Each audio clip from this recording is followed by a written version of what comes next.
All right, folks, we are live, and I got a little game to play today. We're going to get to the news in a moment, but I want to let everybody out there know that we are actually going to be giving away a free e-cigarette if you're watching the PrisonPlanet.tv. All you need to do is call in to 866-582-9933. The first 3 callers that call in and say that they want an e-cigarette, we're going to have a little game. We're going to ask you each 3 questions. Whoever does the best will win the e-cigarette, and we'll ship it out on Monday. So that being said, there can be any questions I want, by the way. There is no democracy here. I am Jason Bermas, El Dictator of the questions. But free e-cigarette, we're going to be getting to that. But so much news to cover that Alex just couldn't get to today. For instance, the Connecticut House has passed a machine gun ban for all children 16 and under, even for target practice under the supervision of parents. This is big. See, they want to stop incrementally all of us from using guns. And they make it sound reasonable. Well, 16-year-olds shouldn't have machine guns. Let's take them away. Taliban wants a new world order. And this is out of the president of Pakistan's mouth. Now, I am definitely no fan of the president of Pakistan, but we're going to be playing another clip where he describes to MSNBC that bin Laden was indeed a CIA asset, something we've known for years, something I cover in Fabled Enemies. It's there. But Hannity's like, oh, no, bin Laden doesn't exist.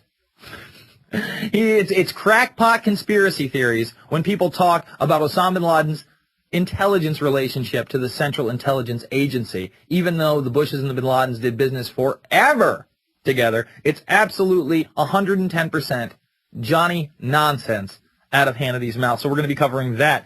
We're also going to be covering some more WWE politics. Newt Gingrich, Mr. Bohemian Grove Club himself, is out there criticizing Pelosi on these torture memos. Like Gingrich didn't know what was going on. It's total phony, baloney, mainstream douchebaggery. That's what it is, okay? It's fake fights. What else are we going to be covering today on the program? I just got a stacker here. Verichip shaves 3 millimeters off human RFID chips. That's right. They're even smaller. Smaller than a grain of rice. They were 11 millimeters. Now they're 3. We're going to be covering that story.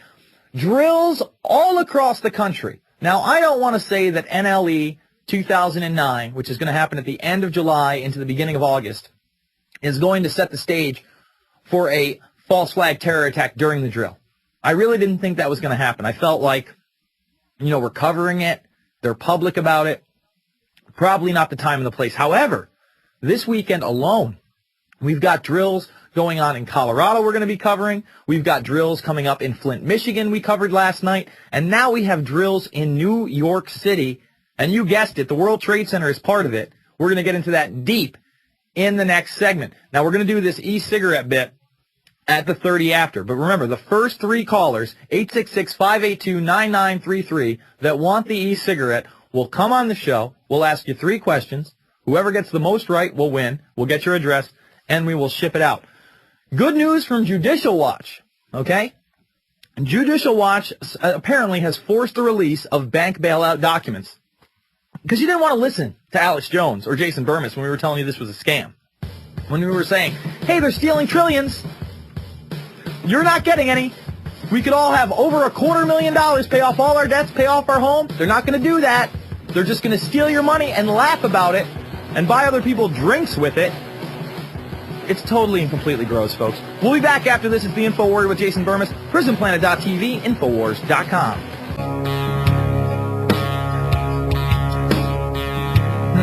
Having some trouble with my IM over here, folks. So hopefully in the next segment I'm going to know who my callers are. I can't type in. I may have to restart my IM at the next segment. I'm sorry if I can't go to your calls this round. But, I mean, I have so much stuff to cover. Those were just a sample of the articles that I wanted to cover. I've got a whole nother stack right here. And that's not including with the news we went over yesterday. Okay? So let's get into the drills. How about we do that? How about we go to Drill Town, USA with this? Because they're all over right now.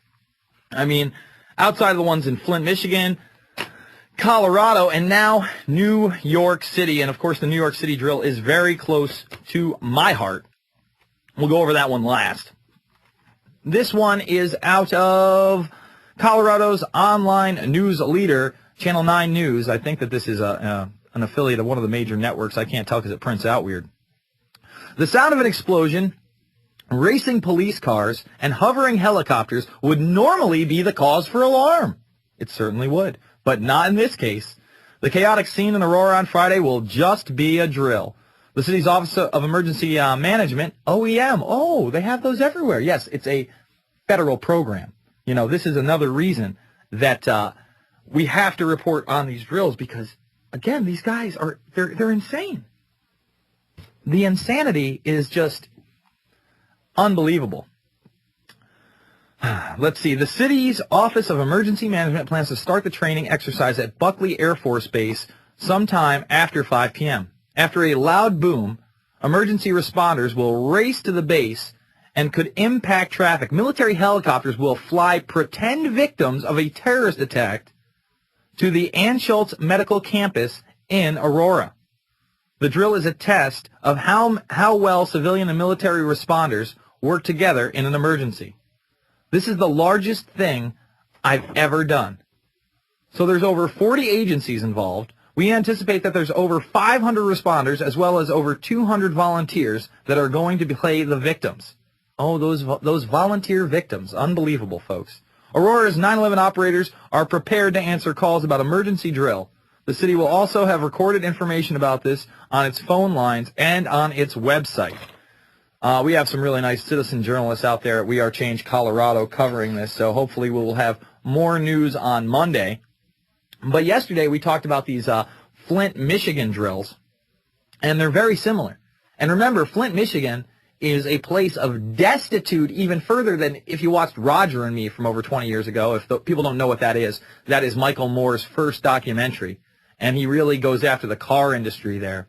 And he shows how Flint, Michigan had turned into somewhat of a ghost town. Well, it's going to get even worse now that GM is saying, oh, we'll just move our factories, whatever it takes. We'll move them to third world stuff.